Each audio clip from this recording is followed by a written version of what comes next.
Aula de hoje, eu estava programando primeiro uma revisão. Então a ideia era fazer uma revisão do sistema operacional, mas como é bem recente, eu não acho necessário. Não sei, alguém tipo não se lembra o que era escalador de processos, o que era entrada e saída de arquivos, de dados. Vocês se lembram de todas essas palavras? Quando eu falar assim, ó, escalonador, o que é o escalonador? Vocês lembram o que é?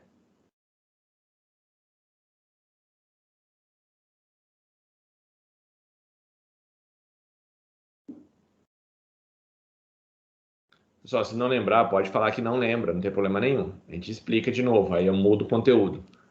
É que como é bem recente, eu achei que não precisa, mas se precisar, a gente faz, de boa. É aquele velhinho do banheiro que fica controlando? A própria. Ele que controla os processos. Então, o escalonador é aquele programa que fica rodando o tempo todo, sincronizado pelo timer, e ele pode ter algumas regras ou não. Então, por exemplo, pode ser o first in, first out, FIFO. Primeiro que entra é o primeiro que sai. Então ele vai colocando você numa fila e vai pondo para você rodar. Tudo bem?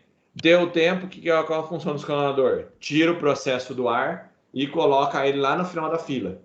Ah, você não terminou ainda? Não. Congela o cara, põe lá no final da fila. Pega o outro processo, descongela, põe para rodar. Depois de um certo período, deu o tempo dele? Deu. Congela no jeito que está, põe lá no final da fila e vai fazendo isso o tempo todo, para todos os programas conseguirem rodar. Lembraram disso daí?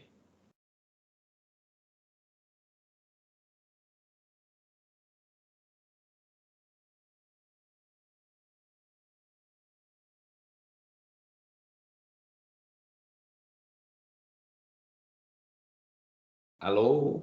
Vocês estão aí ainda? Foram abduzidos?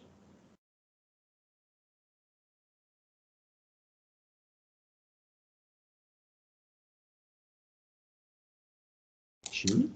Ô, professor, Ah, dessa turma aqui, eu acho que tem eu e mais 2 ou 3 alunos que fizemos sistemas operacionais com o Rogério. entendi.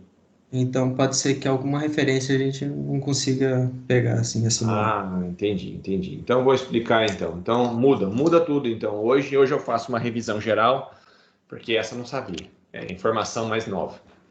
Então temos alguns alunos que não estavam na época. Então, espera lá que isso daí muda tudo. Bem, eu sei quem já fez, é só relembrar. E quem ainda isso daí é novo, então prestar atenção. Então, quando a gente brinca com processo, o que é um processo, pessoal? Processo é um programa rodando. Enquanto ele está no seu HD, ele não é processo. Por quê? Você tem um programa, você pode ser que seu programa nunca rode.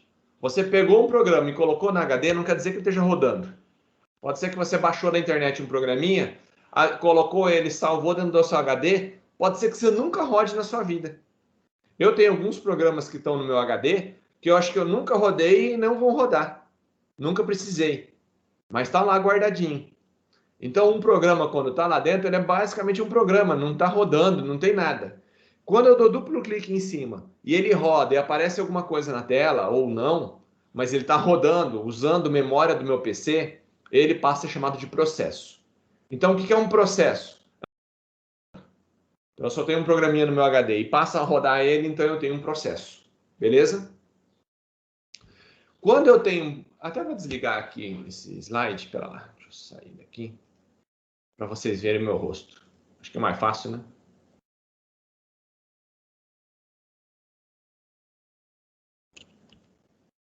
Pronto. Deixa eu parar de compartilhar aqui. Pronto, aí todo mundo vê meu rosto maior, eu acho. Então, quando você tem um programa que passa a rodar, ele passa a ser chamado de processo. Então, ele está rodando na memória. Quando ele passa a rodar na memória, ele passa a ter algumas características a mais que não tinha um programa. Quando um programa está lá no seu HD, ele é simplesmente um monte de linha de código. Quando ele vira processo, ele tem que ter algumas instruções desse processo. Exemplo, que hora que esse processo começou a rodar, quanto já rodou, tudo bem? quanto que ele tem de cota, quanto que ele pode usar do processador, ou quanto que ele pode usar de disco, quem que é o usuário que executou esse processo, quem foi que colocou esse processo para rodar, qual é o número desse processo, bem, quais são as permissões que ele tem acesso, quais são os recursos que estão alocados para esse processo, por exemplo, ele está usando HD, está usando teclado, está usando mouse, o que ele está usando, quais são os recursos que ele pegou, bem, quais são os registradores, por que o registrador? Porque a hora que você vai trocar de processo, imagine assim, um processo, vamos fazer uma ilustração aqui, apesar aqui não é apropriado, mas vamos fazer assim. Ó. Imaginemos aqui, ó, que nós temos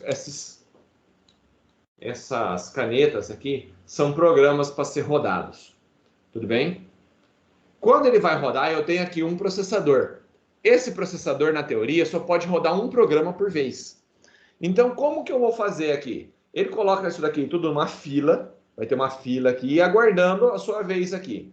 Quando um programinha vai rodar, ele vai lá e coloca esse programa para rodar dentro do processador. Então, agora, ó, esse cara domina o processador e os outros programas estão na fila, aguardando a vez deles. Quando esse programa está executando, ele vai executar durante um período de tempo. Deu um certo período, entra a hora do escalador de processo. Então, gera uma interrupção de relógio. O que é isso? Existe um reloginho do sistema, existe um reloginho que está lá batendo. Aí ele verifica, passou 10 milissegundos. Já deu tempo desse programa, ele já rodou durante 10 milissegundos, que é bastante para um computador. Aí ele fala, agora é a vez de tirar dele. Entra o escalador de processo. O que é o escalador de processo? É um programa que gerencia todo esse processo aqui de colocar quem está rodando, quem não está. Então ele entra, ele passa a rodar, assume o processador e ele congela. Como assim congela? Como se fosse bater uma foto. Ele vai lá no programa e verifica tudo o que ele está fazendo. O cara estava digitando a letra A, B, C. Ele digitou até a letra C. Então ele armazena aqui, ó, o cara já digitou até a letra C, tem tanto de memória sendo usada, e esse arquivo está aberto. Então ele dá como se fosse uma foto de onde estava.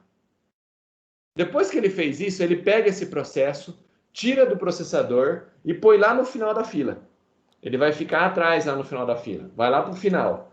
Pega o outro programa, tira daqui, coloca no processador, pega a foto que ele tinha, tudo bem? Desse programa aqui, que é onde que ele parou, carrega todos esses valores lá dentro e continua a rodar a partir de onde que ele estava. Então o programa ele nem percebe que ele estava congelado. Por quê? Porque da onde ele estava, ele coloca a foto, coloca exatamente tudo no mesmo ponto e fala roda a partir daqui. Aí ele começa a rodar. Brrr, rodou. Deu o tempo dele, o que ele faz? Vou congelar. O que é o congelar? Eu vou pegar isso daqui e vou armazenar o contexto. O que é o contexto? Essa foto do programa. Tudo que o programa estava fazendo. O cálculo que ele estava, que linha do cálculo que ele estava. É um programa de 100 linhas que ele está executando. Ele está na linha 50. Então ele armazena, do programa de 100 linhas, esse cara já estava na linha 50. Então ele armazena isso daí. Então ele armazena tudo que o programa estava fazendo naquele exato momento. Armazenei isso. Ele vai lá e coloca para o final da fila. Tudo bem? Na fila de processo. Pega o mais novo, coloca de novo aqui, carrega aquela foto e continua a partir de onde estava. Então ele vai fazer isso daí o tempo todo. Essa é a função do escalonador de processo. Ficou claro, pessoal?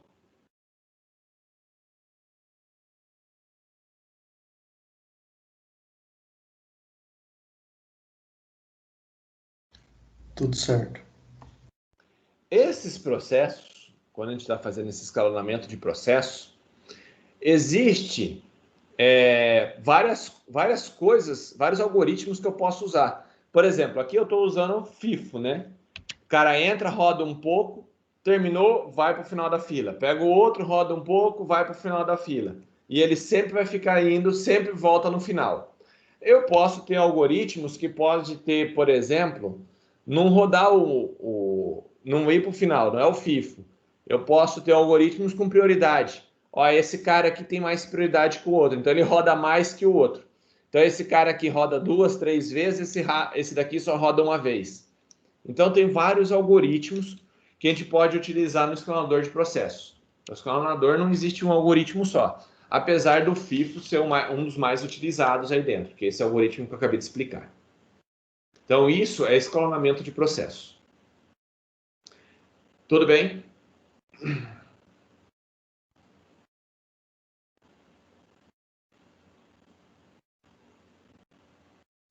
Para quem nunca tinha visto, pessoal, pensa assim, que cada processador, pensa nele como um vaso sanitário.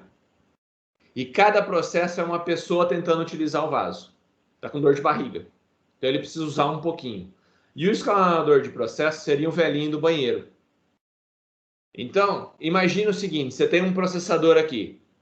Um único processador, ele pode rodar duas coisas ao mesmo tempo? 2 programas ao mesmo tempo? É a mesma coisa. Você tem um vaso sanitário. 2 pessoas pode fazer o número 2 ao mesmo tempo no vaso sanitário, num único vaso? Já imaginou a cena como que seria? Daria para fazer isso?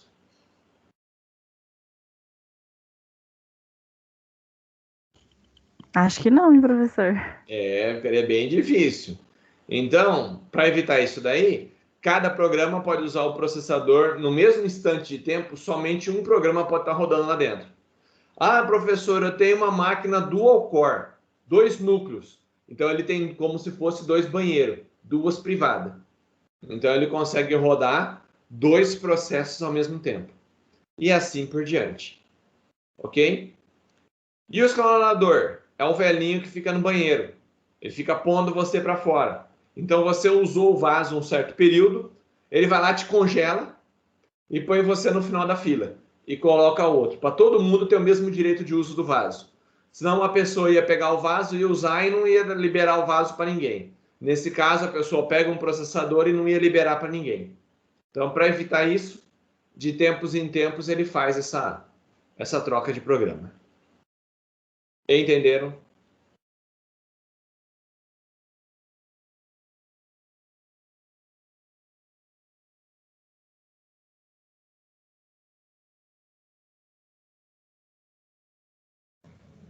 Sim, professor.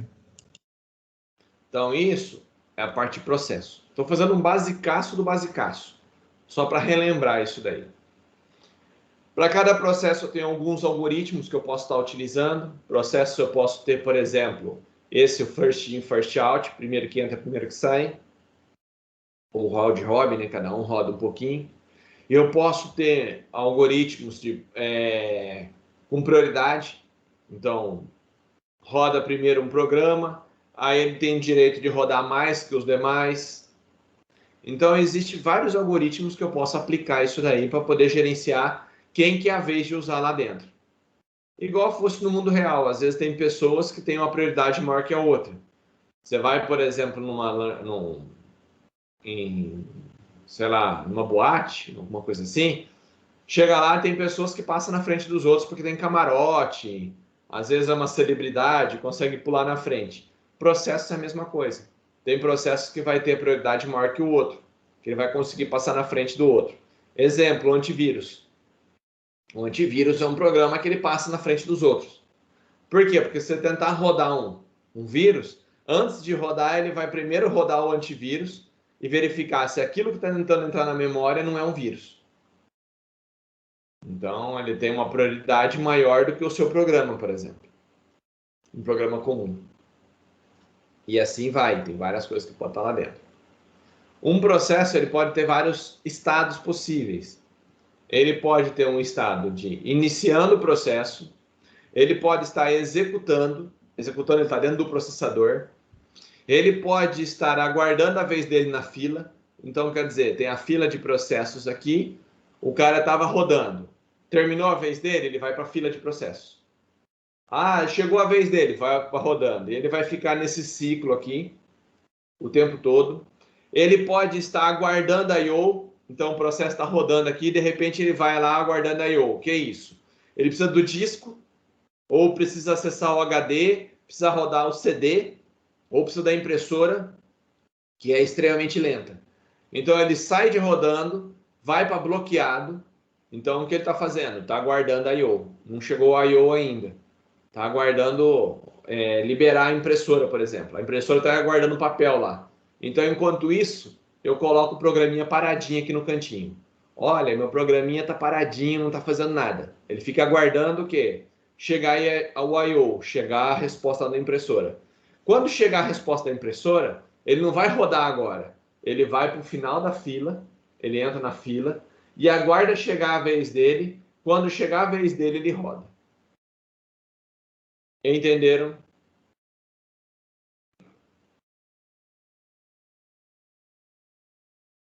Sim, professor.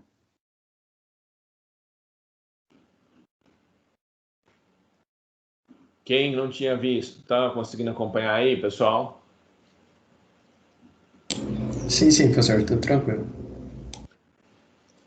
Aí, dentro de cada processo, eu posso trabalhar com threads ou não. O que é uma thread?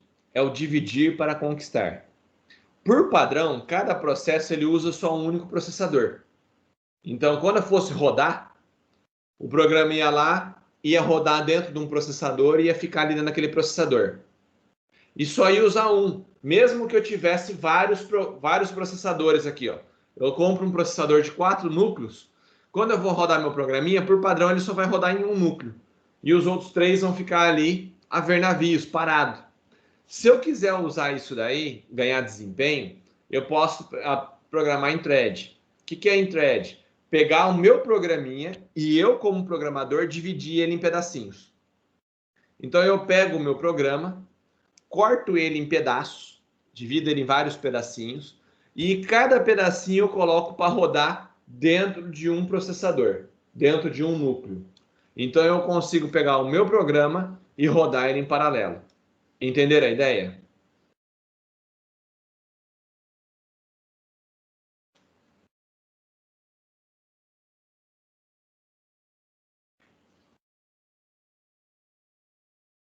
Sim. Qual é a vantagem de eu trabalhar com thread? Velocidade, pessoal. A velocidade, assim, cai drasticamente de acordo com o número de núcleos que você tem. O ano passado, no semestre passado, para quem fez aula comigo, a gente fez uma aula que eu dou disso daí, sobre threads, mostrei um exemplo e o pessoal fez em sala de aula. Quem estava comigo, se lembra mais ou menos de um resultado? Tem na lembrança de um resultado disso daí?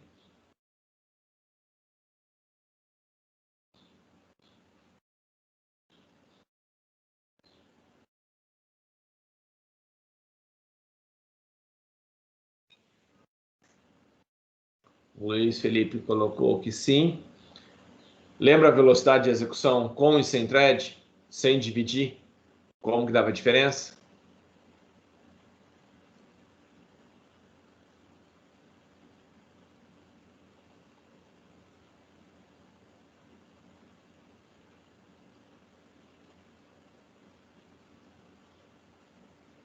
A diferença, pessoal, depende muito do seu processador e do programa que você está usando. Quantos núcleos você tem e qual é o programa que você está usando, né? Mas geralmente, exato, metade, a pessoa coloca aqui, ó, metade do tempo com thread. Às vezes até menos da metade do tempo. Por quê? A gente ficou com metade do tempo porque normalmente aquelas máquinas que a gente estava usando eram 2 núcleos. Então, por isso, caía pela metade. Se você tem uma máquina com 8 núcleos, a velocidade assim cai para 1/6, 1/8 do tempo. Então fica extremamente rápido, pessoal. Então vai depender da quantidade de núcleos que você tem na sua máquina disponível. Quanto mais núcleos, mais threads você usar, mais rápido vai ficar o seu sistema. Onde eu vou usar thread? Eu uso muito quando eu tenho processamento violento. Quanto mais processamento, mais conta eu tiver, melhor. Porque como eu tenho vários núcleos, eu posso colocar uma parte para cada um deles. Um exemplo de uso de thread. Jogo. Vai fazer um game. Como que eu vou funcionar? Em vez de rodar tudo num único processador, eu posso separar isso daí e criar thread. Então eu divido o meu programa em vários pedacinhos. Então, uma thread vai ser os inimigos. Então, eu vou colocar isso num processador. Então, um dos cores, um dos núcleos, vai ficar cuidando só dos inimigos, da inteligência artificial dos inimigos. O outro núcleo vai ficar responsável pela física. Então, os tiros, explosão, essas coisas vai ser colocado no núcleo. O outro núcleo vai ficar só a renderização, vai mostrar a imagem bonita na tela. O outro núcleo vai ficar só do meu personagem, para poder ter os efeitos, os poderes, esse tipo de coisa. Aí eu vou ter um outro núcleo que vai estar só com o ambiente. Então, vento, chuva, sons do ambiente, carregar mapa. Então, eu posso dividir meu programinha em vários pedacinhos. Isso vai fazer o quê? Que você tem vários núcleos, o seu game fique bem mais rápido. Consegue rodar melhor numa máquina com mais núcleos. Na prática, quando se programa em thread, ele ganha muita velocidade. O único problema, 90% dos programadores não sabem nem que existe. Aí a máquina fica lenta, a pessoa não sabe por que o meu programa está lento e não sabe como melhorar. Aí ele abre lá o uso de processador, o seu processador tem lá 80% do primeiro núcleo sendo usado. E os demais núcleos tudo parado, sem fazer nada. Tudo lá, sossegadão. O que acontece? Você não tira o proveito do seu hardware inteiro. Não adianta você comprar aquele supercomputador de não sei quantos núcleos, que agora o pessoal, a moda agora é 8 núcleos, 12 núcleos, 16 núcleos. Não adianta ter tudo isso daí se você não saber programar. Bem? Só faz diferença se você souber programar. Então, por isso que você tem que usar thread. Lembrando um detalhe importante, quando eu divido o meu sistema e uso o thread, a memória é compartilhada entre todos eles. Então, a memória é a mesma para todo mundo. Então, se eu tenho meus inimigos, ele consegue saber onde que você está. Então, você consegue enviar dados de um para o outro diretamente na memória. Tudo bem? Então, você tem que gerenciar isso daí. Toda essa parte de memória. Nós falamos também a respeito de gerenciamento de memória. Como é que funcionava a memória do meu sistema. Então, a gente viu vários algoritmos de gerenciamento de memória, como é que a memória era particionada. E a gente viu os jeitos mais novos, né, que é trabalhar com memória virtual, paginação, segmentação. Tudo bem? Aí esse é o top de linha, que seria o modelo atual dos todos os sistemas operacionais mais modernos. O que é isso? Eu pego minha memória, divido em várias paginazinhas, tudo bem? E quando eu preciso, eu carrego essa página na memória. Então, estou precisando de tal coisa, vai lá e carrega na memória. Lembra que a gente fez isso daí, quem foi meu aluno? Lembra que a gente fazia os cálculos disso daí, dessa tabela de gerenciamento de memória? Ela não ficava cheia, então você conseguiria ter pouquinha memória e ter virtualmente um monte. Lembram-se disso, pessoal?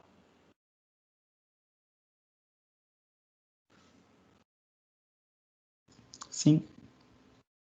Então, as máquinas mais modernas, então ela trabalha com a memória toda dividida em páginas. Essas páginas geralmente têm tamanho fixo, geralmente de 4K. Então eu divido minha página em tudo em pedacinhos de 4K. Cada vez que eu preciso, eu vou carregando de 4 em 4K. Se eu preciso ter 7K, carrega 2 páginas de 4. Tudo bem? Mas e o espaço que vai sobrar aqui? Vai ficar desperdiçado. Não tem como. Você vai carregando já, carrega os pedaços sempre de 4 em 4. Ok? Nós vimos também alguns algoritmos de como fazer a troca dessas páginas. Por exemplo, tem 2 programinhas que estão rodando no meu computador. Aí um deles fica mais antigo. Faz tempo que eu estou rodando, eu preciso liberar memória. Qual desses programinhas eu tiro da memória? Então aí tem vários algoritmos. O primeiro que entrou, o que eu rodei por último, o que foi atualizado por último. Então tem vários algoritmos que eu decido qual programa que vai sair quando terminar o tempo dele ou que eu preciso tirar ele da memória para colocar o outro no lugar. Ok?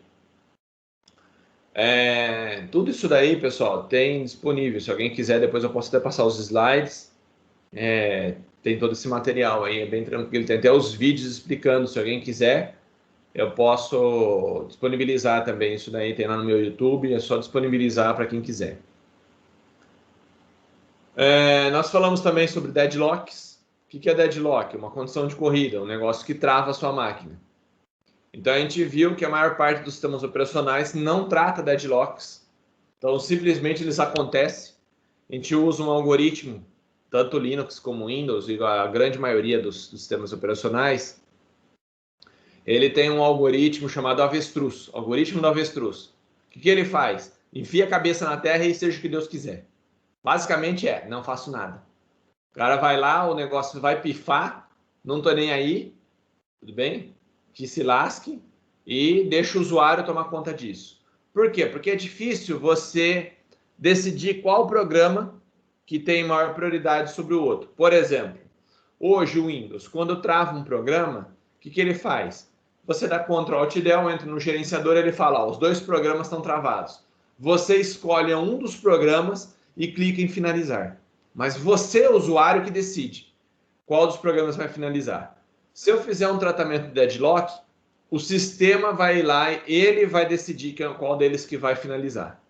Só que isso é perigosíssimo.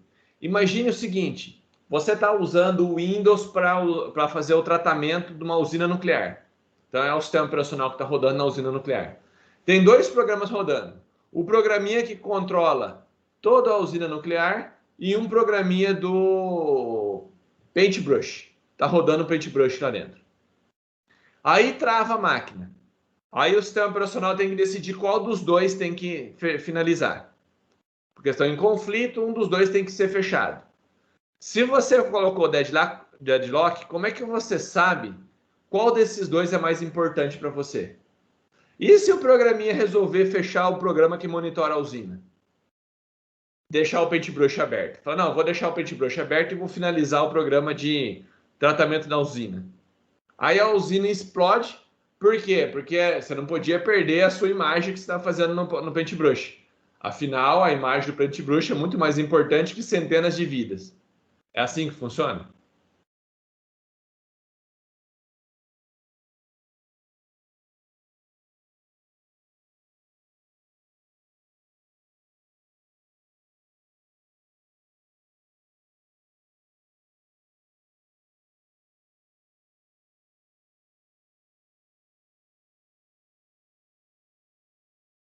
Tenho certeza que não, né, pessoal? Provavelmente não, né, professor? Qual que é a prioridade? O programa da usina. E como é que o programa vai saber quem que é o da usina e quem não é? Então, para não ter esse problema, o programa não trata deadlocks. Entenderam por que ele não trata deadlocks?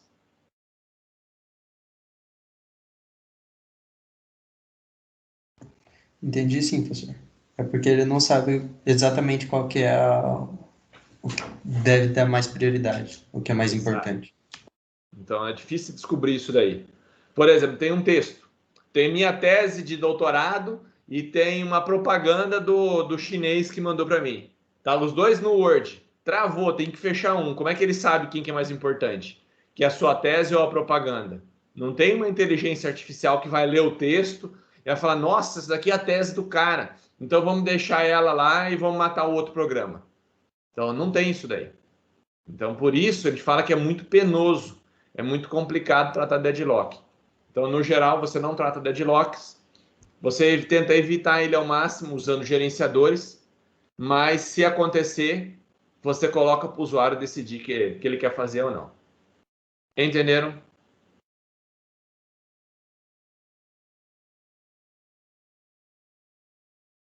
Pessoal, querem fazer um intervalinho de 5 minutinhos para ir no banheiro e tomar uma água?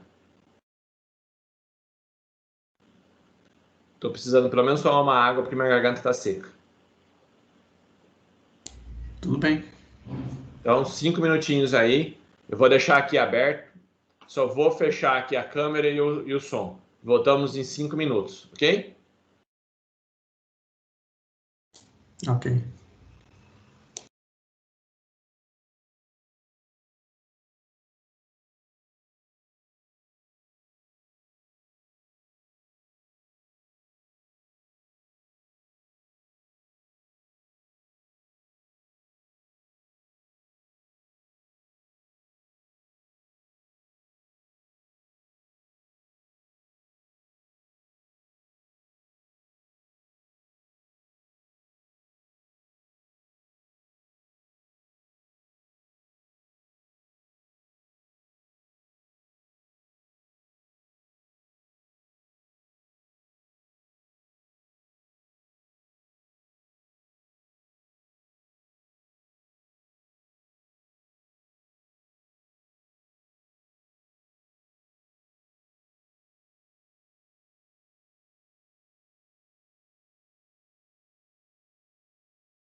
Vamos lá, pessoal. Podemos voltar?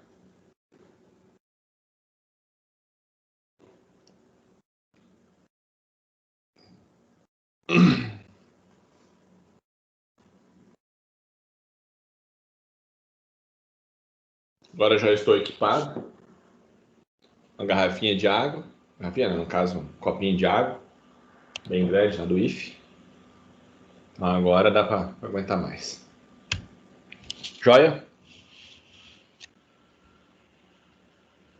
Tranquilo. Então vamos lá. Então a gente falou então a respeito desses deadlocks. Então a gente viu que esse tipo de tratamento, de qual o programa que vai ser executado e qual que eu posso matar, geralmente nós não tratamos isso daí, nem o sistema operacional trata, por ser muito custoso, principalmente para descobrir quem que é o programa que tem que matar, né? Então tem 2 programas, como é que eu decido isso? Existem alguns algoritmos, algumas propostas, mas até hoje não vi nenhum que funcione. Por quê? Porque é difícil. A pessoa inteligência para você descobrir todos os programas que existem no mundo. Se eu tenho 2 programas, qual deles que eu mato? Ah, mas é fácil. Tudo que for de usina nuclear você coloca como primeiro. Beleza. Às vezes o cara só abriu. Aí você tem a tese de doutorado do cara e aqui um simulador de usina nuclear. Ele só está rodando aqui para ver um conteúdo, ver como vai experimentar. De repente, travou a máquina. O que é melhor para ele? Esse programinha que ele só está experimentando ou a tese de doutorado dele? O que é mais importante? Nesse caso, o cara só está experimentando o software, só olhando como é muito mais importante a tese de doutorado. Mas e se for numa usina nuclear? Aí o mais importante é a usina nuclear. Entenderam o problema? Não tem um algoritmo, nem com inteligência artificial que faça isso? E que seja bom?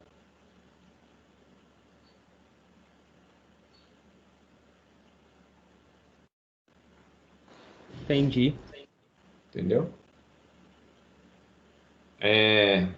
Continuando. Então hoje eu estou só passando uma pincelada só do que foi as aulas. Quem teve aula comigo sabe muito bem que não foi assim. É muito mais conteúdo. Mas é só para dar uma relembrada em vocês dos conteúdos. Depois a gente falou sobre a parte de entrada e saída. Falou que no Linux ou no Windows ou em qualquer outro sistema operacional, basicamente tem 2 tipos de sistemas, ou sistema de entrada ou de saída, ou ele é ambos.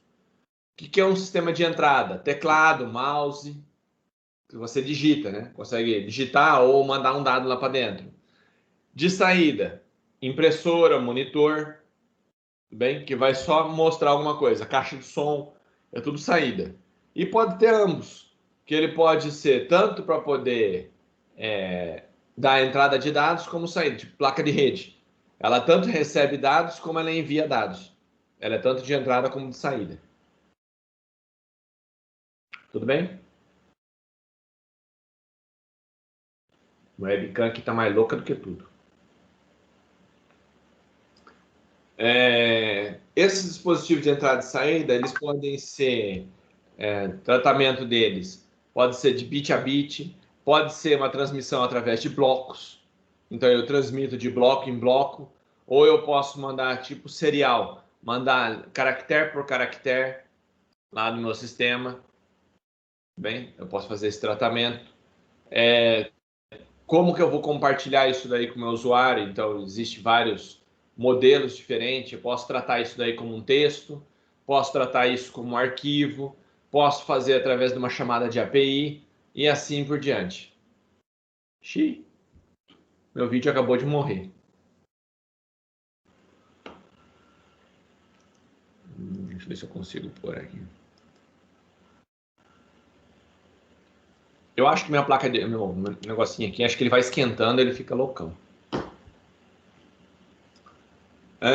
Falamos também como sistema de arquivo.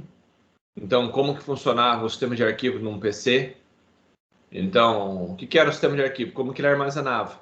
Como é que ele recuperava essa informação? Então, ele tinha que ter algumas funcionalidades básicas do tipo abrir um arquivo, fechar um arquivo, gravar, conseguir ler o conteúdo, posicionar no final, posicionar no início, pesquisar uma palavra lá dentro.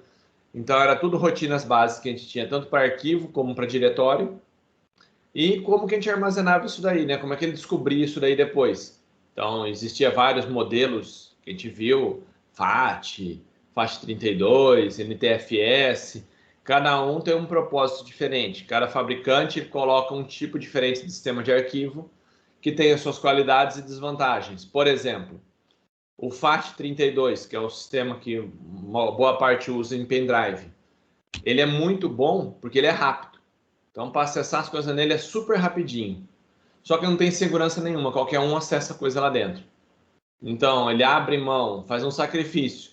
Você ganha velocidade e perde em segurança. No caso do pendrive, é inevitável.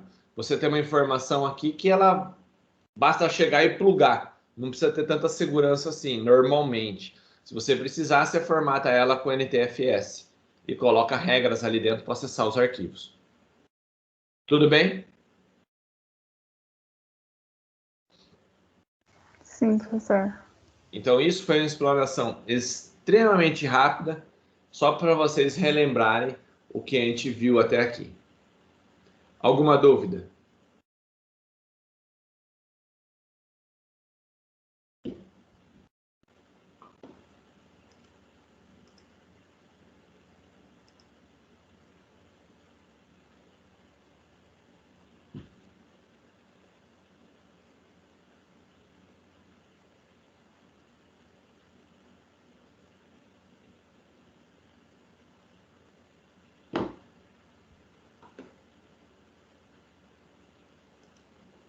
Nenhuma? Aqui tá tudo tranquilo, professor. Tranquilo? Então, beleza.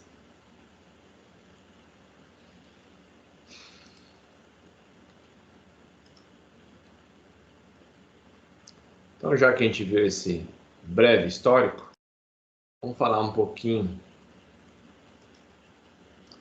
Só pegar aqui e compartilhar.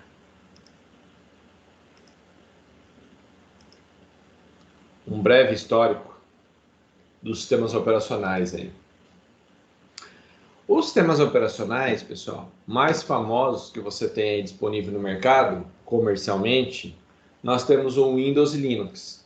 Existem outros sistemas? Existe. macOS, por exemplo, que tem uma participação até boa de mercado nos Estados Unidos e na Europa. Você tem alguns sistemas da Oracle, por exemplo. Tem FreeBSD. Então, tem vários outros sistemas operacionais que estão aí no mercado, tudo bem? Mas a participação deles é pequena. Hoje, querendo ou não, o maior sistema operacional para desktop, hoje ainda continua sendo o Windows. Então, você falar assim, desktop, qual é o sistema que 90% talvez da população use? Vai ser o Windows, não é Linux. Linux ele é muito utilizado para servidor. Então, se for um servidor, provavelmente o servidor vai ser Linux. Tudo bem? Então, por quê? Facilidade, é um software livre, é barato para armazenar no servidor. Geralmente, servidor eu tenho uma mão de obra especializada, então eu tenho um cara que administra o servidor, então ele deve saber Linux. Isso tudo ajuda a difundir entre os servidores. Mas no desktop, querendo ou não, a Microsoft domina. Por uma série de fatores que no passado aconteceram, hoje o domínio cai sobre a Microsoft na parte de desktop. Tudo bem? Sendo assim, nós vamos dar uma comparada nesses dois sistemas, Linux versus Windows, que na teoria são os sistemas que mais utilizados aí no nosso dia a dia. Joia?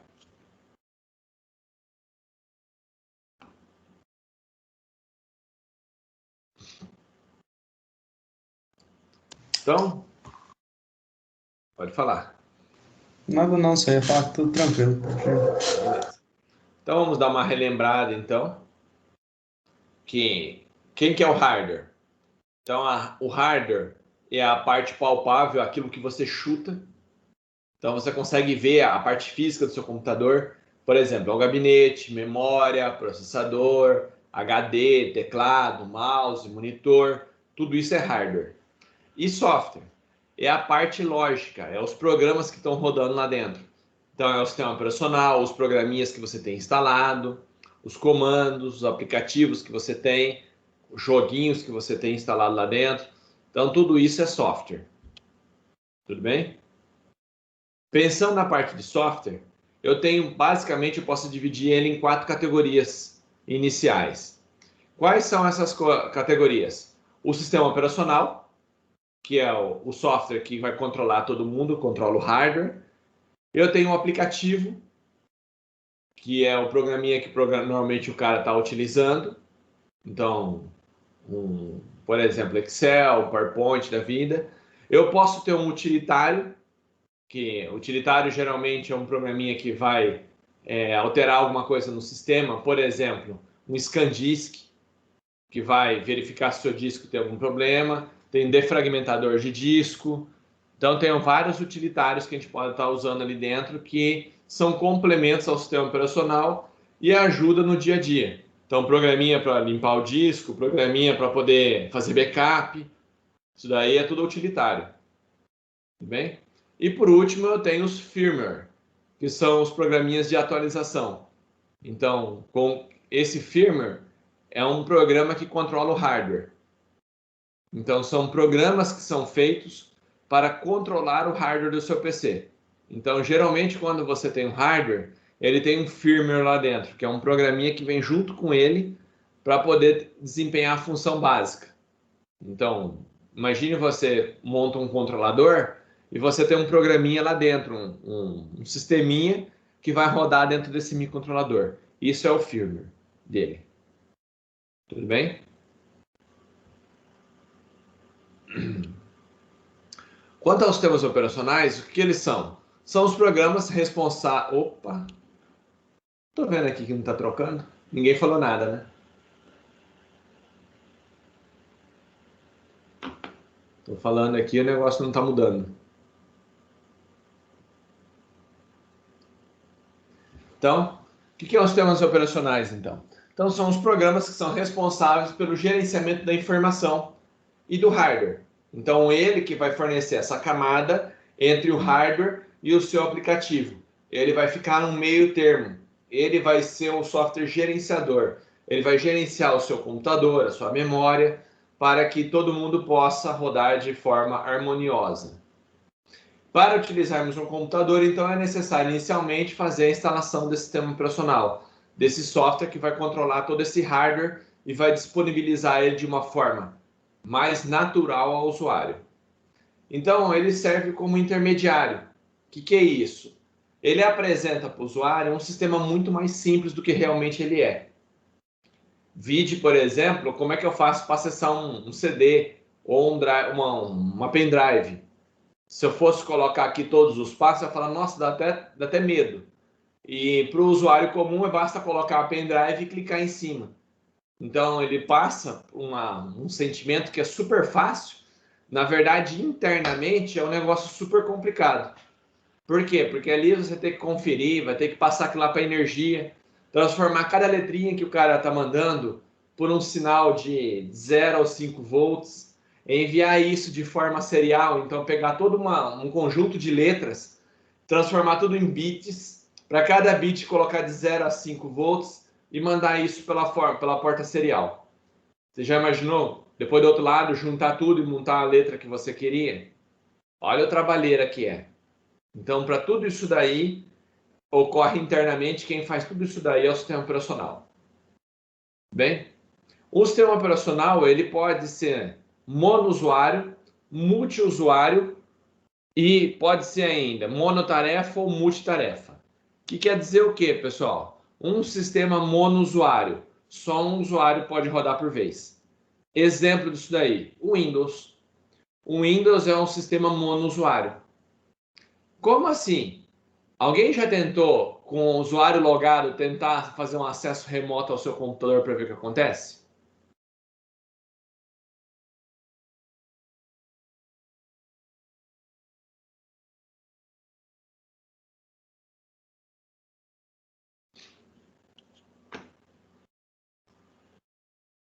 Alguém já fez esse experimento, pessoal?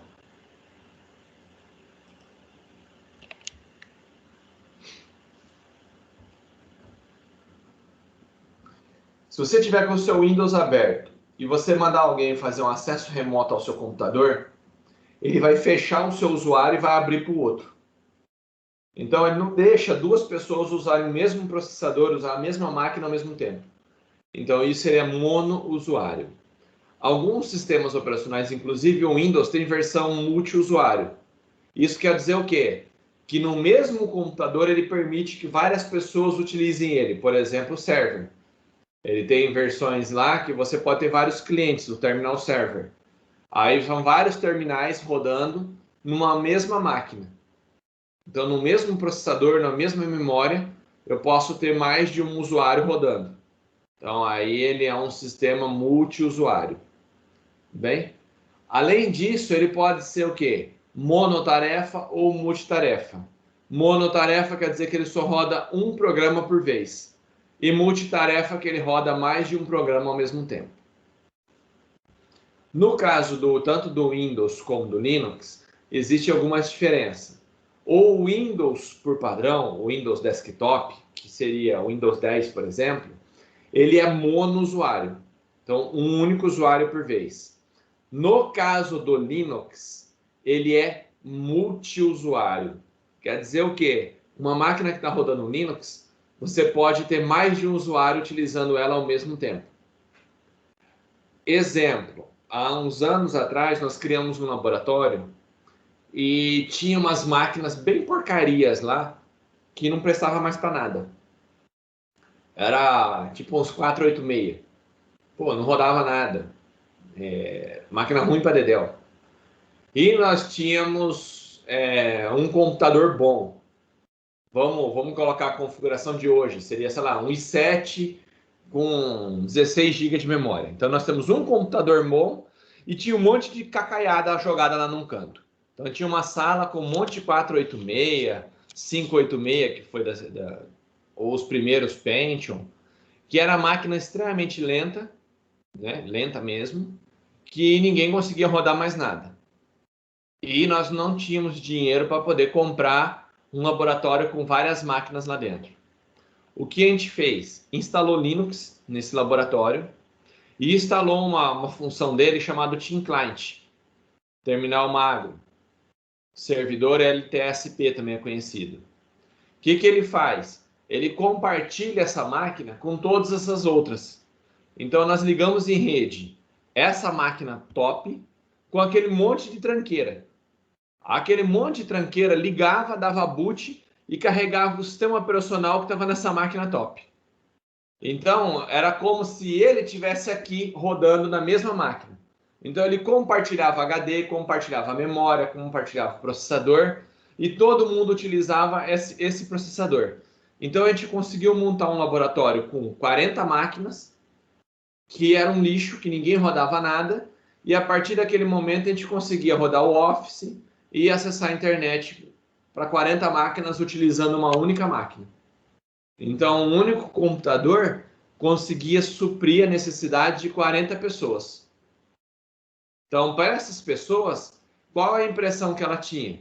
Que as máquinas, ela estava usando uma máquina boa. Não tinha impressão que era um 486. Se falava para ela que aquilo lá era um 486, ela ia dar risada. Falava, não, a máquina é boa, funciona, tem bastante memória. Olha aqui, ó. E se ele entrasse lá, ia aparecer que tem 16 GB de memória. O cara fala, meu, tá aqui, ó, tem 16 GB. E você vai ver, era um 486 com 32 megas de memória, ou 128 megas de memória, e era uma porcaria. Entenderam?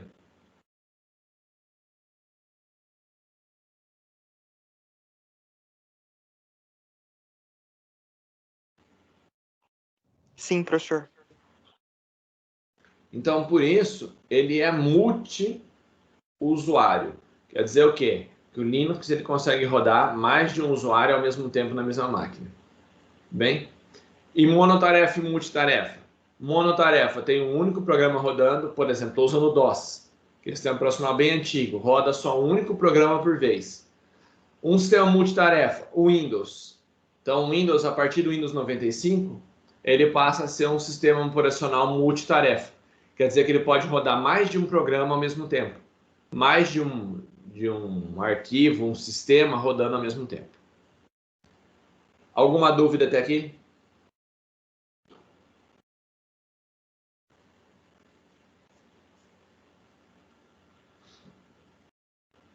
Nessa família de sistemas operacionais, os mais conhecidos na família Windows foi ali, agora que eu posso até atualizar essa lista meio defasada. Teve lá o Windows 98, o Windows XP, o Windows Vista, o Windows 2000, 2003, o Windows 10, o Windows 8, 7, Vista. Essas foram as famílias aí do Windows, as mais conhecidas. Eu tenho aí algumas distribuições Unix que rodam em servidores. Eu tenho Linux, que é baseado em Unix, tudo bem? Então é um sistema operacional parecido com Unix e roda em PC. Eu tenho DOS, que era um sistema operacional que já saiu de linha, velho para dedéu, e eu tenho os macOS, que são os sistemas operacionais que rodam nas máquinas da Apple. Tudo bem? Tanto que agora até tem um negócio novo que está saindo no mercado. Quem tem acompanhado aí a Apple, ela está mudando o sistema operacional dela. O sistema operacional atual dela, a partir não foi Leopard, acho que era do Lion. Era o 10.4. Eu não lembro qual que era o 10.4, se era o Lion ou se era o Leopard. Um deles. Ele funcionava sobre a plataforma da Intel. Então, os macOS mais novos, os processadores do Mac são todos Intel. E agora a Apple resolveu fabricar os próprios processadores. Ela não vai mais usar os computadores da Intel. Basicamente, ela vai usar um chip de celular modificado. Então, ela vai usar uma arquitetura ARM. O que é a arquitetura ARM? É um processador RISC. Todo mundo sabe o que é RISC e CISC?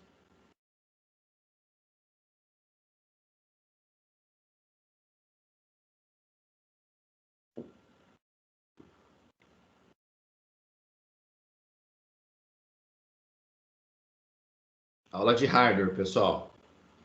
O que é um processador RISC e o que é um processador CISC?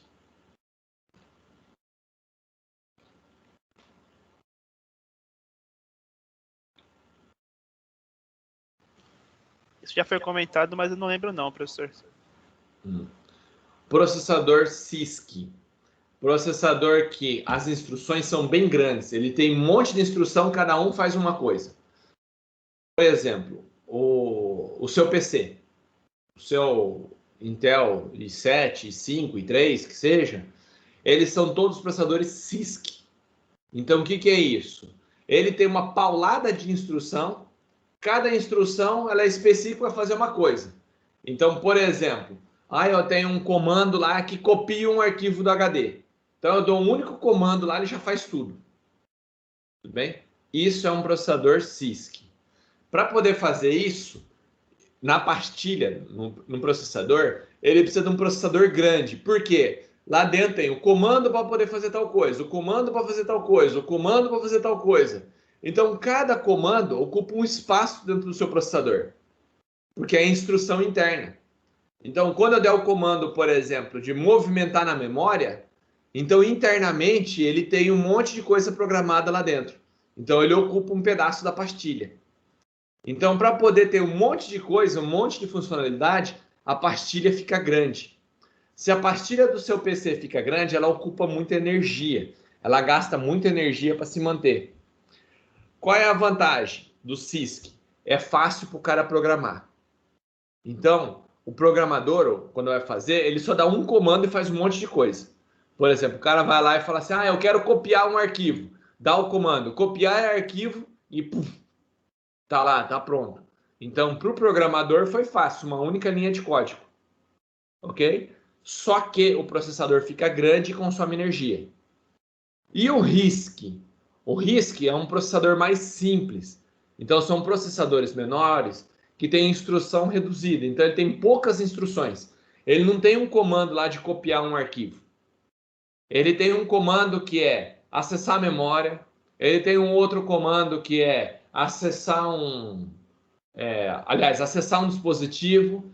Depois ele tem um que é acessar a memória. e tem um outro que é copiar de um local para outro. Então, ele tem 3 comandos diferentes.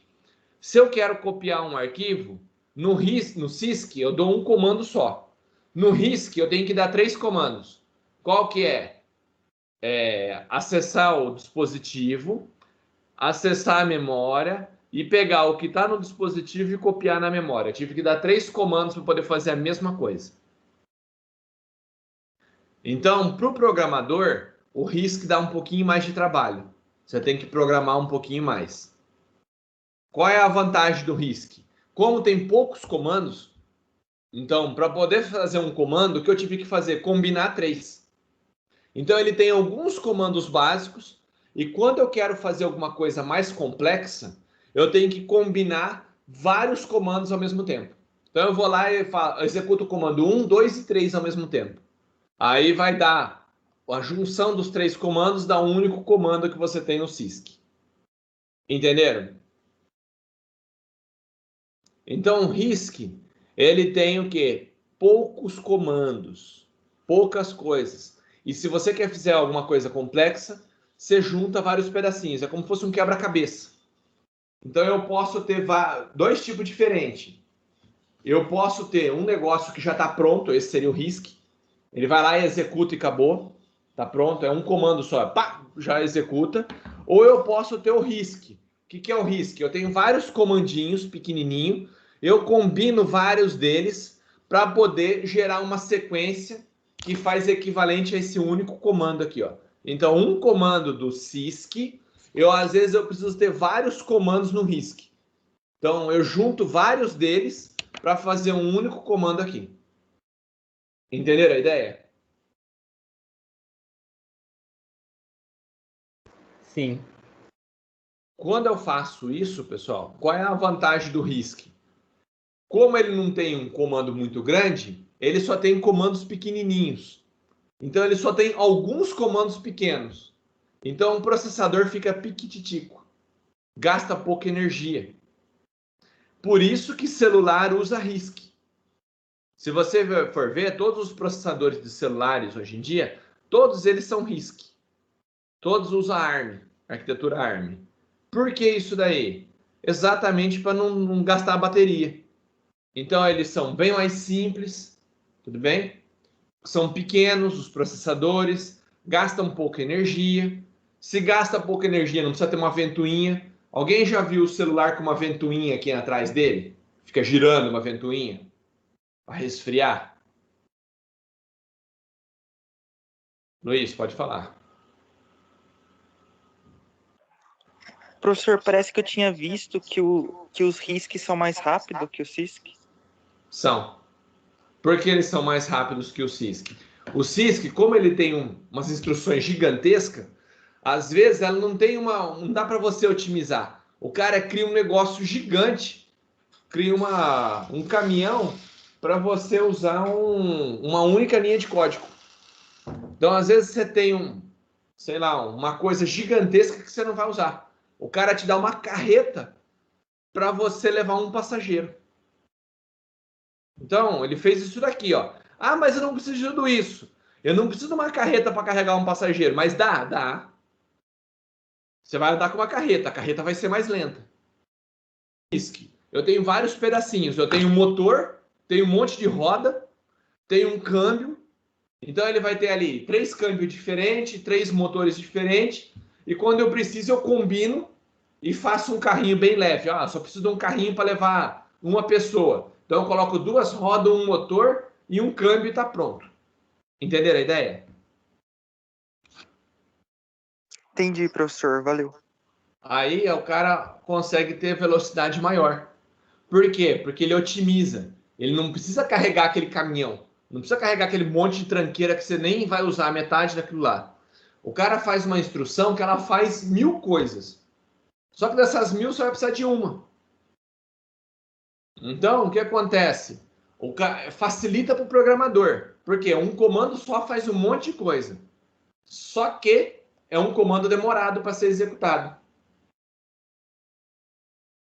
E o RISC? Eu tenho vários comandinhos pequenininhos, mas eu consigo otimizar mais e ser mais rápido. Então, o processador RISC, geralmente, ele é menor, gasta menos energia e é mais rápido. E que a Apple fez? A Apple agora, por isso que eu estava chegando tudo isso daí, a Apple chegou agora e falou assim, olha, até agora nós trabalhávamos com processadores CISC, que era da Intel. Então, essa tecnologia que era gastava mais energia e era mais lenta. Bem, mas facilitava a vida para nós como programadores. Mas ela falou, não vamos fazer isso daí. Vamos dificultar um pouquinho a vida do programador, mas vamos ganhar desempenho. Então, vamos substituir o processador. Vamos tirar a Intel, vamos colocar um processador ARM, que é um processador baseado no celular. Então, um processador bem pequenininho, vai gastar nada de energia. E, no final das contas, dependendo do número de núcleos que ele colocar, vai ter um desempenho igual ou melhor que da Intel. Entenderam? Com um processador RISC. Então, o sistema operacional daqui para frente, ele vai ser reescrito para rodar tudo um monte de código. Em vez de um comando, ele vai ter que gerar um monte, uma combinação de vários. Mas compensa ele reescrever tudo, porque ele vai ganhar em desempenho. O Mac vai ficar muito rápido. Entenderam? Fora que no futuro, ele vai ter um sistema operacional só, que dá para rodar tanto no celular como no desktop. Basicamente vai ser o mesmo sistema. Ele já tem. Ele já tem o sistema de celular. Basta dar um tapa nele e passar uma interface mais bonitinha para o desktop. Qual é a vantagem? No futuro, o cara que fizer um programa para o Mac, o mesmo programa vai rodar no celular deles, né, no iOS, e vai rodar no desktop. Porque o processador é o mesmo. É um ARM.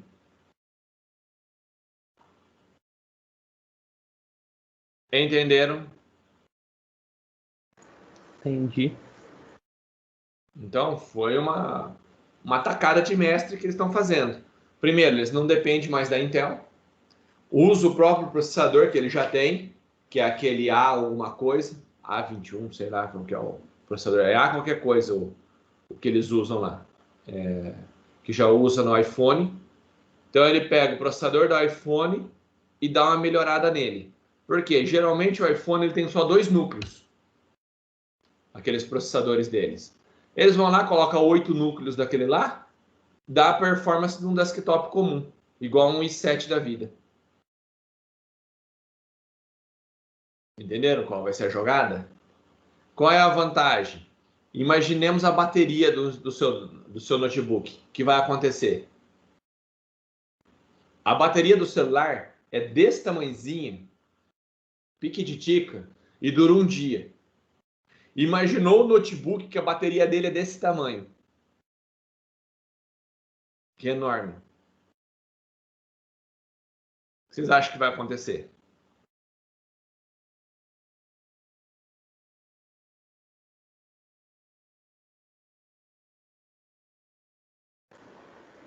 Vai durar bastante? Vai durar bastante. Além de durar bastante, como o ARM é uma arquitetura que RISC geralmente ele gasta pouca energia, então ele esquenta pouco. Então, além de a bateria durar bastante, como ele não esquenta, não precisa pôr a ventoinha. Isso quer dizer que ele pode ser fininho. Além de gastar menos energia com aquela ventoinha que fica o tempo todo rodando, o notebook, em vez de ser grosso, ele pode ser quase um papel.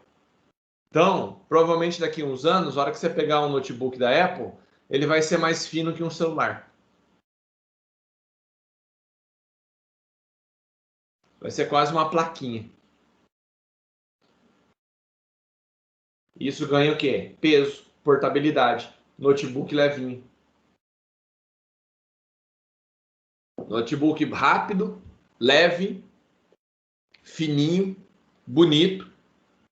Não vai ter problema da ventoinha da manutenção, da ventoinha travar, de eu ter que ficar limpando ventoinha, trocando pasta térmica, esse tipo de coisa. Vai ser fininho, não vai ter barulho nenhum.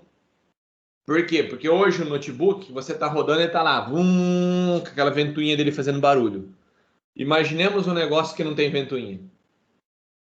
Que beleza que vai ser. Sem barulho nenhum. Silêncio absoluto. Já imaginaram?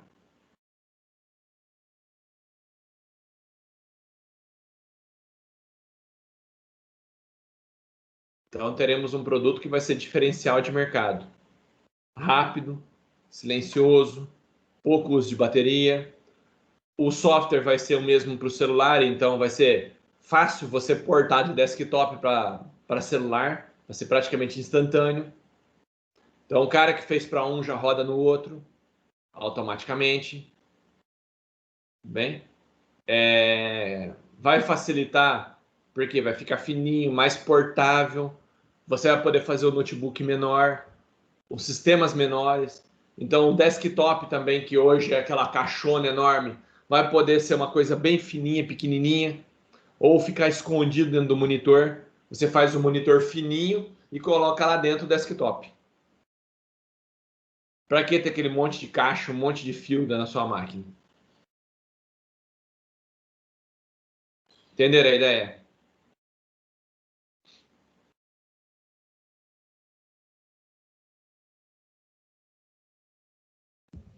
Sim. Então, isso é um futuro que está vindo aí da Apple. E vocês estão exatamente passando pela transição. Ela está mudando agora. Então, nos próximos 2 anos ou 3 anos, na hora que vocês saírem da faculdade, vocês vão estar vivenciando isso daí. Nos testes iniciais, com os processadores mais simples que eles fizeram, a velocidade é a mesma do i7. Isso quer dizer o quê? Se eles evoluírem esse processador, eles vão ter um processador super rápido. O que vai acontecer com o celular deles, pessoal? Vocês acham que eles vão fazer com o celular? Se eu tenho o mesmo processador desktop, que é o mesmo do celular, que custa eu pegar esse processador e meter no celular?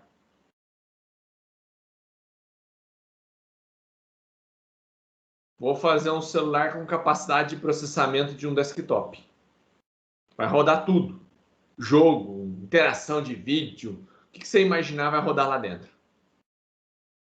Entenderam a ideia dos caras?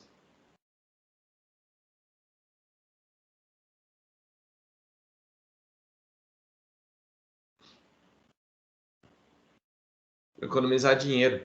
Eu não preciso ter 2 linhas de produção. Uma para Intel e a outra para ARM. Eu foco num só. Eu só vou ter os processadores da ARM lá dentro agora. Ok? Então, nos próximos anos, fiquem espertos aí com a Apple, que ela está fazendo um negócio diferente.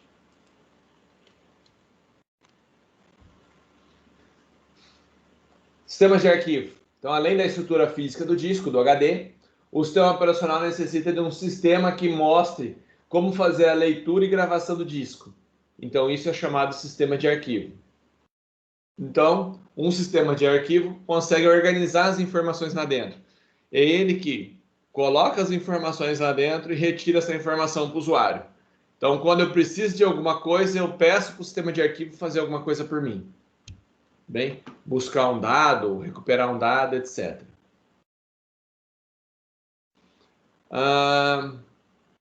Com isso, como a gente viu essa parte básica, o que aconteceu? Alguns sistemas, eles se voltaram para a parte de software livre. O que é essa parte de software livre? Distribuição de conhecimento. Eu coloco alguma coisa que a pessoa pode modificar. Isso depende da licença. Tem licença que você pode usar somente. Tem outras licenças que você pode pegar o código e modificar. Só que se você pegar um código livre e modificar, você tem que liberar depois esse código. Então, você pode utilizar, mas essa parte que você usou, você tem que deixar disponibilizada aos outros usuários também. Porque se você pegou uma coisa grátis, eu não posso cobrar por ela. Se eu peguei alguma coisa grátis e vou modificar, eu tenho que liberar ela grátis também. Tudo bem?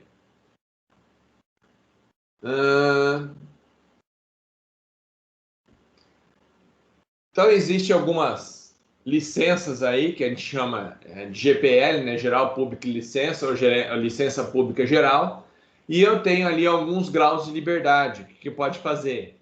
No grau 0, né, liberdade 0, o que eu faço? É a liberdade de executar o programa para qualquer propósito. Então, é um software livre. O que é o livre? Você pode pegar e rodar ele.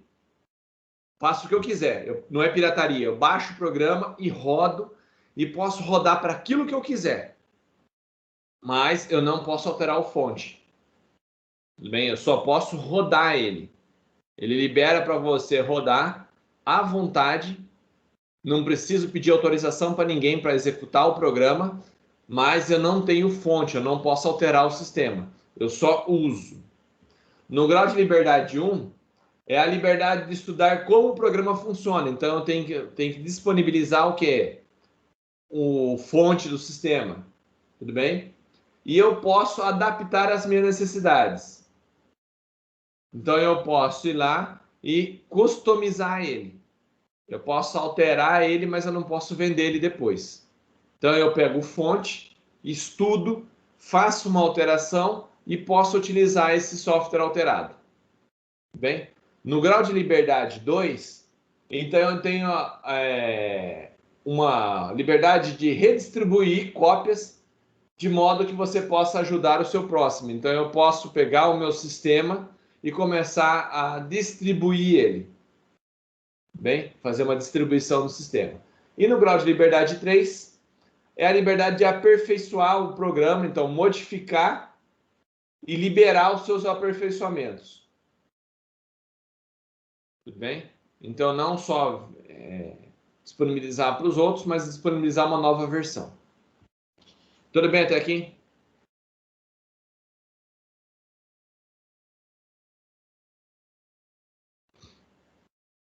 No caso do Linux, ele usa esse 3. Você pode disponibilizar depois. Você pode fazer modificação e disponibilizar ele. Joia? Então, vamos fazer alguns comparativos aqui entre software livre e software proprietário. Então, dois sistemas operacionais, o Linux e o Windows. No caso do Linux, ele é um software livre, então ele está no grau 3, eu posso baixar, posso usar como eu quiser, posso redistribuir, posso pegar o fonte, modificar e liberar para os outros poderem utilizar. Eu não posso cobrar por isso, mas eu posso redistribuir. Bem?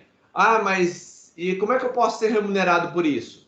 Você pode vender para poder fazer a modificação, pode vender treinamento, então vender suporte.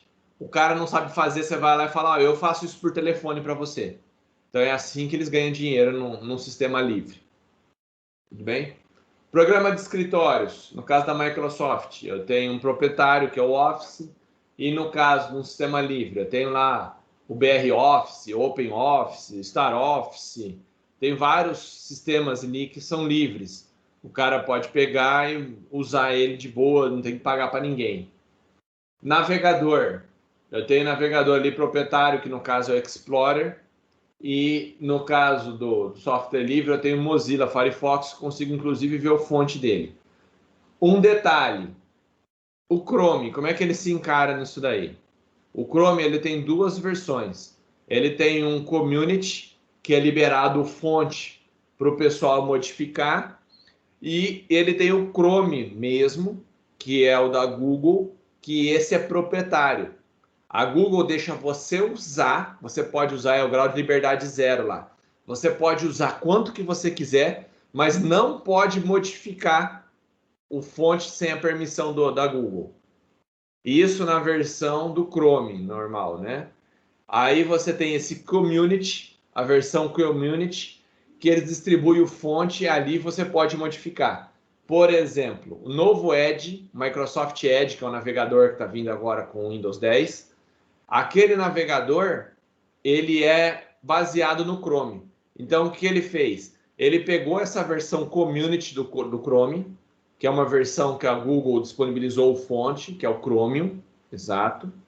Pegou ele, modificou o fonte dele, então alterou o quê? O gerenciamento de memória dele e deu nome para ele de Edge.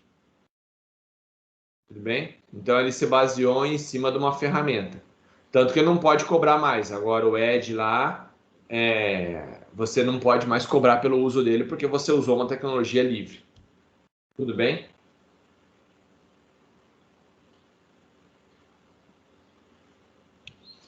E tem outros exemplos aí, que, por exemplo, manipulador de imagem. Enquanto você tem um proprietário lá, você tem um Photoshop, você tem o GIMP, por exemplo, no Linux, que basicamente faz exatamente a mesma coisa. Só que gratuito. Você consegue, inclusive, ver o fonte dele. Então, para isso, nós temos o quê? O Linux, que é um sistema operacional considerado um software livre, de grau 3. Então, você tem ali, você pode redistribuir, inclusive, o Linux. Você pode baixar a sua versão de Linux e fazer em cima dela. Por isso que existe uma paulada de versões de Linux. Então, a hora que você for ver por aí, vai ter lá Red Hat, vai ter Linux FX, vai ter Ubuntu, Debian, Slackware, e uma série de outras distribuições aí. Por que tem tanta distribuição assim, professor? Não é tudo Linux? É. Mas cada um pegou o Linux original e modificou, fez coisinhas em cima dele e distribui gratuitamente.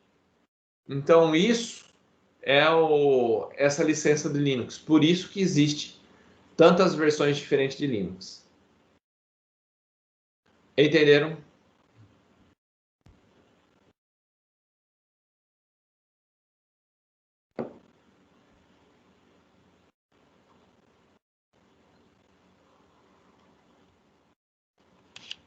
Então, basicamente, o Linux ali, ele tem o quê?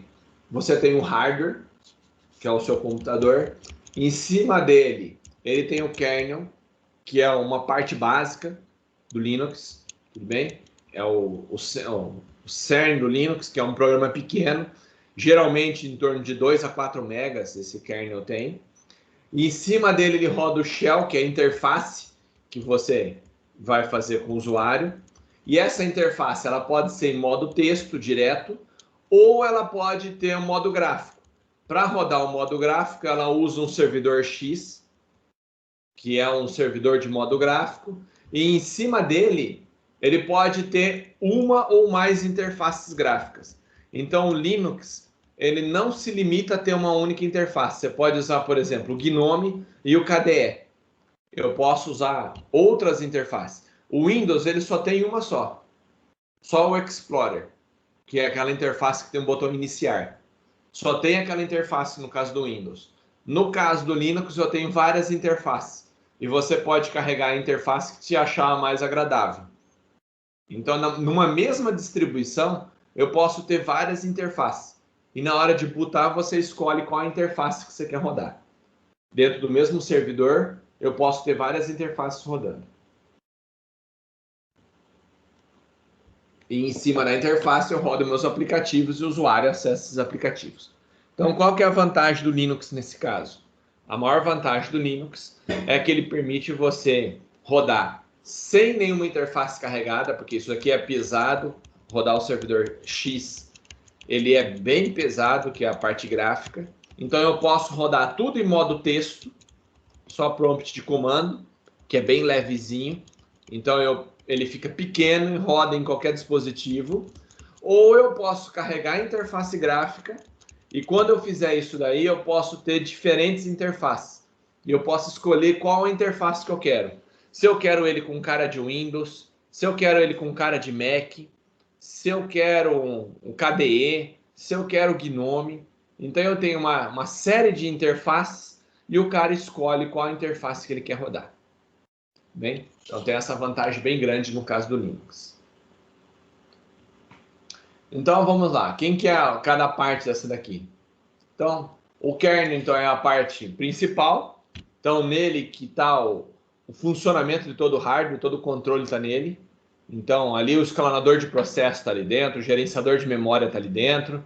Então essa parte inicial ali que controla todo o seu hardware, está tudo dentro do kernel. Em cima dele roda o shell. Então o shell é o interpretador de comando, é aquele prompt que o cara digita alguma coisa e ele vai lá e traduz isso daí para algumas instruções e roda ali dentro.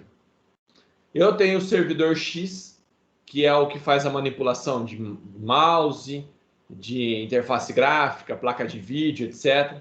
E disponibiliza uma interface gráfica. Por padrão, a interface gráfica é uma tela sem nada dentro, só o ponteiro do mouse. E em cima dela eu carrego a interface com o usuário. Tudo bem?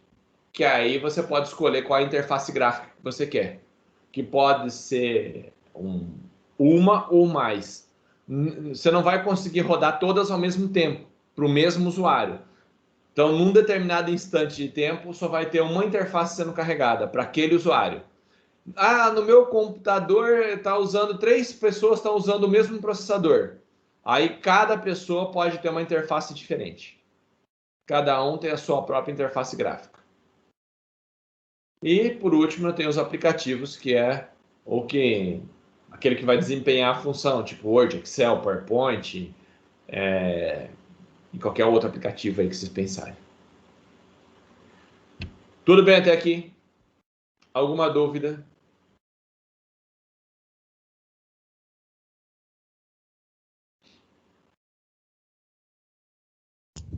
Tudo tranquilo. No caso, então, do KDE, o KDE é uma interface mais próxima para o Windows. Se você olhar o KDE, ó, ela tem ali, deixa eu colocar aqui a caneta, ela tem um botãozinho como se fosse o iniciar. Você clica ali, ele abre o iniciar do seu sistema. Então, ele é bem próximo à interface do Windows. Aqui eu tenho reloginho, essas coisas assim, uma lista de alguns programas. Então, se você olhar, o KDE é muito próximo ao que é o Windows. E o Gnome, se você olhar, o menu fica aqui em cima. Ó. Se você for olhar, ele te lembra bastante, ele está muito mais próximo ao que é o Mac.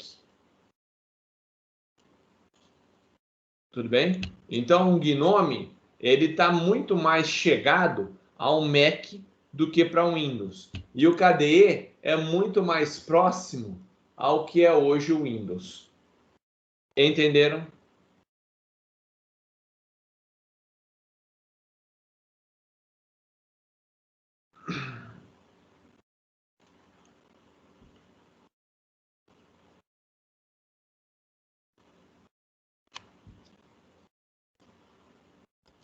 Sim.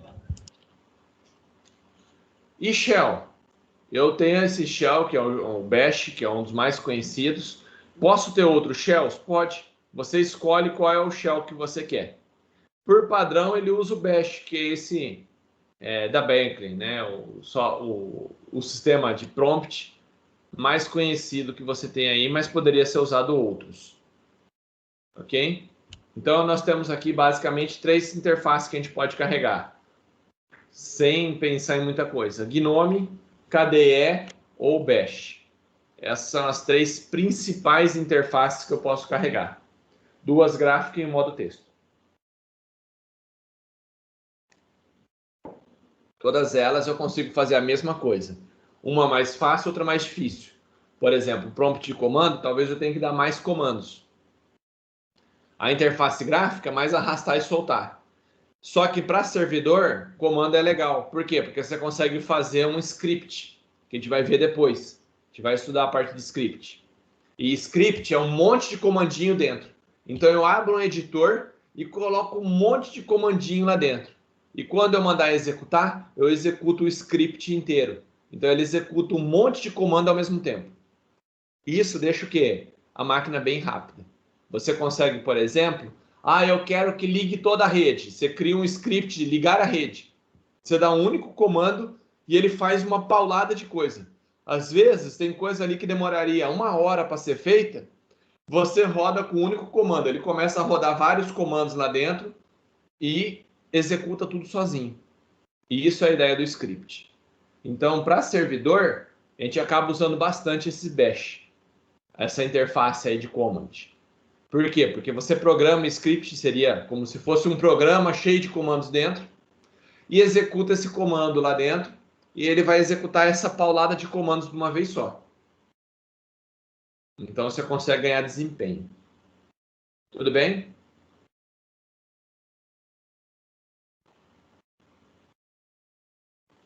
Alguma dúvida até aqui? Tranquilo, professor. O Windows também permite fazer script? Também permite fazer script. Então, tanto o Windows como no Linux, os dois permitem trabalhar com um script. No caso da comunidade Linux, ela é uma comunidade bem ativa, pessoal. Muita gente colabora, então você consegue ter muita informação ali dentro.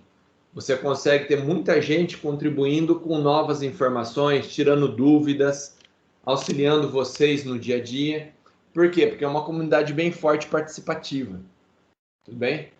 Essa comunidade, ela vai lá, ela implementa novas funcionalidades, melhorias no que está lá dentro, estabilidade de sistema, ficam colocando constantemente novas interfaces.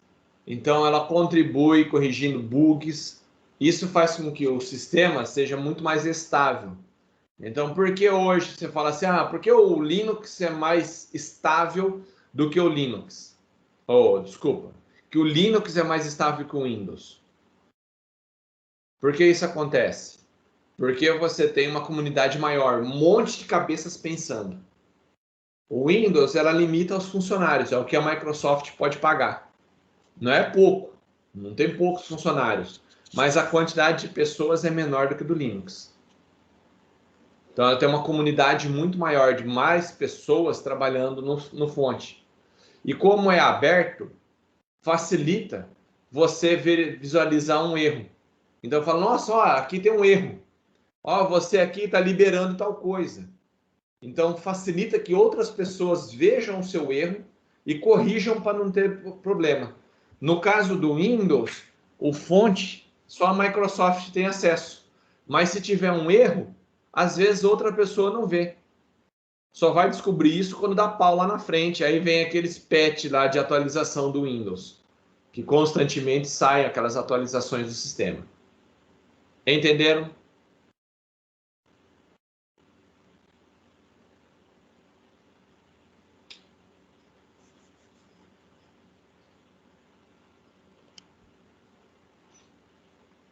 Sim, professor. Então, existe uma paulada de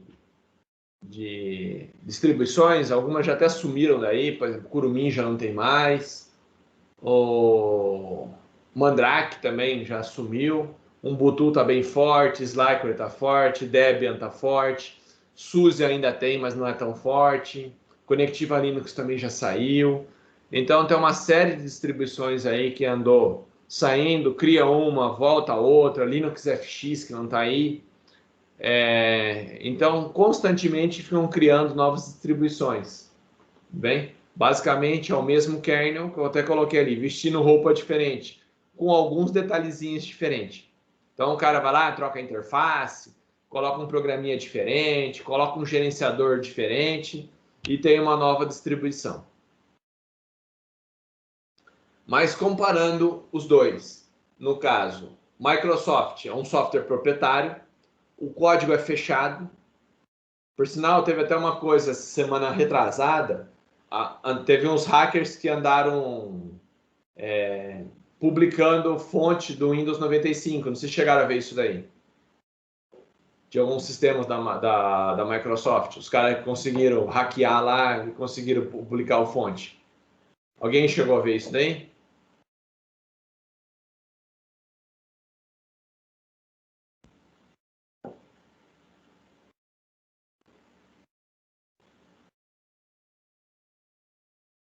Se alguém chegou a perceber, mas os caras conseguiram hackear a Microsoft e conseguiram pegar alguns fontes de sistema operacional e publicaram na internet.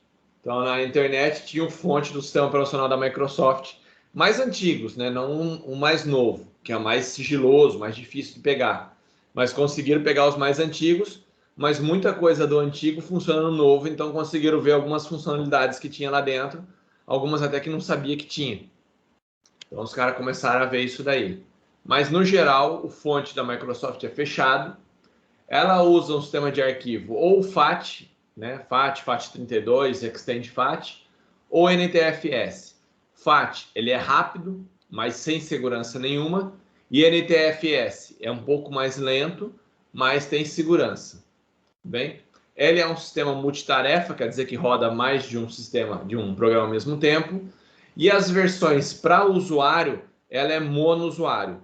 Então, só um cara consegue rodar ao mesmo tempo. Enquanto que existem as versões multiusuários para os servidores. Então, existem as versões server dele, que eles têm versões multiusuário. Tudo bem? No caso do Linux, ele é um software livre, de código aberto, usa o sistema de arquivo, normalmente é o Extend 4, Extend 3 ou 4, que é o mais utilizado, que tem o Journal e tem segurança, tudo bem? É um sistema com multiusuários, então mais de um usuário pode estar rodando no mesmo computador, e multitarefa, então pode estar com mais de um programa rodando ao mesmo tempo. Ok? Instalação. Eu posso instalar os dois no mesmo computador? Pode. Você pode criar duas partições diferentes e para cada partição você instala um sistema operacional. Por exemplo, no meu caso, o meu computador ele tem isso daí, tá exatamente assim. Eu tenho Windows e tenho Linux. Tenho cada um em uma partição, então eu peguei meu HD e dividi. Uma parte está com Windows, uma parte está com Linux. Quando ele boota, ele liga, eu escolho qual dos dois sistemas operacionais eu quero rodar. Bem, dependendo do dia, eu carrego um sistema ou carrego o outro. Através do gerenciador de boot, que pode ser o Lilo Boot, que é esse exemplo aí, ou o Groove. Tudo bem que tem uma interface um pouquinho melhor, interface gráfica um pouquinho melhorada.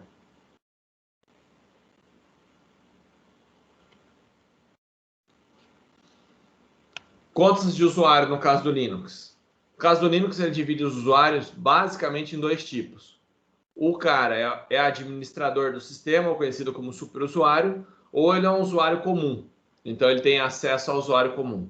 Tudo que é usuário comum, ele não permite fazer instalação de programas, fazer acesso ao sistema operacional, etc. Acesso somente de leitura. Por quê? Para evitar vírus. Então, se você for administrador, aí você consegue fazer instalação de programas, trocar driver, compartilhar alguma coisa, tudo através do administrador. O cara tem que ser superusuário para criar essas permissões. Tudo bem até aqui? Alguma dúvida? Tranquilo, professor. Tranquilo?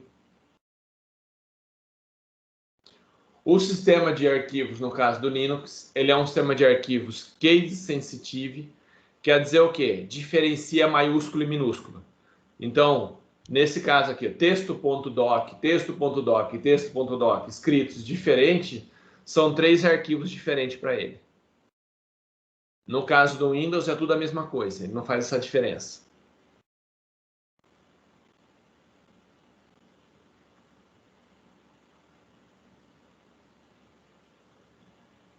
Outra coisa interessante, que no caso do Linux, ele tem um monte de caracteres especiais que pode ser usado no nome de arquivo. Você pode ter um arquivo com um nome muito esquisito lá e ele deixa colocar. Ok?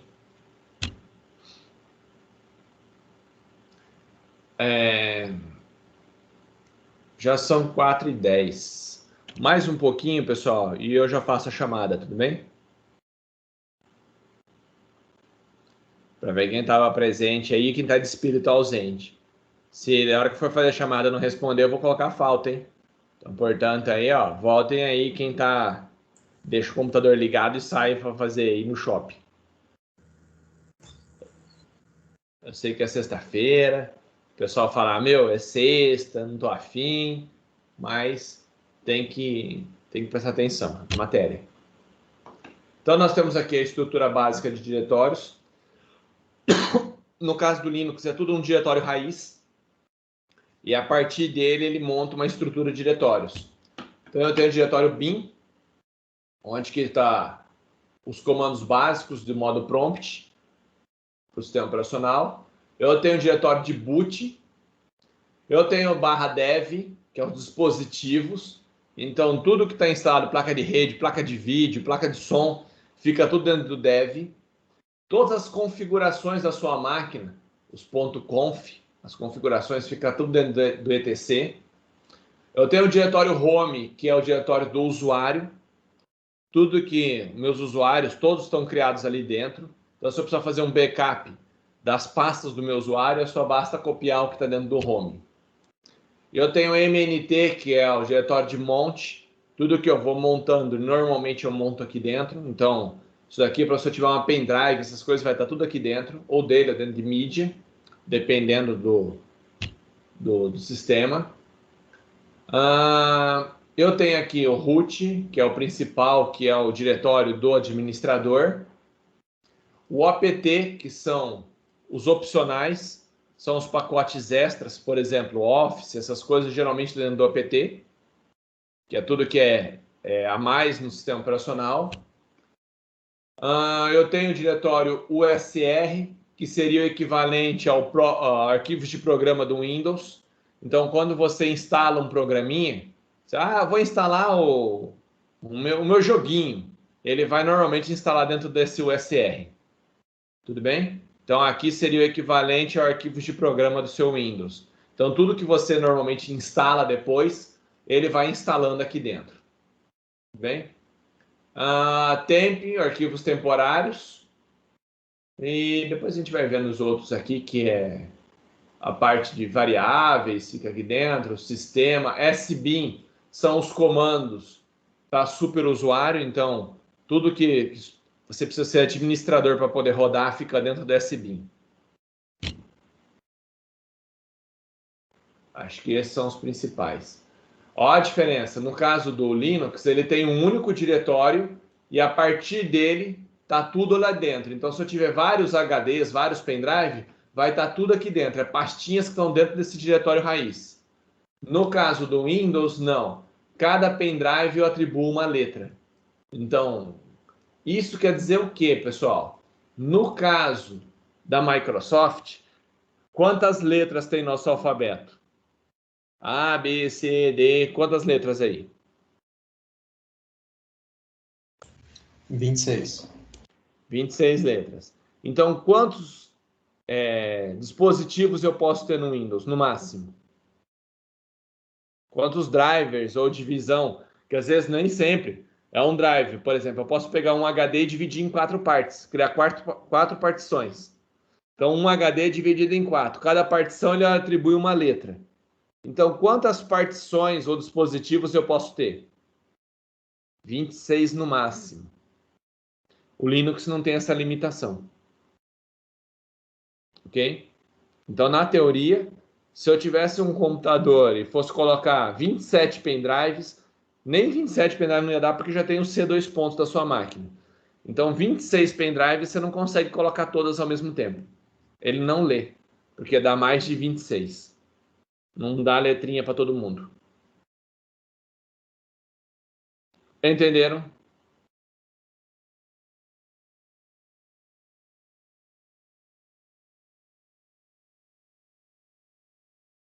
Alguma dúvida?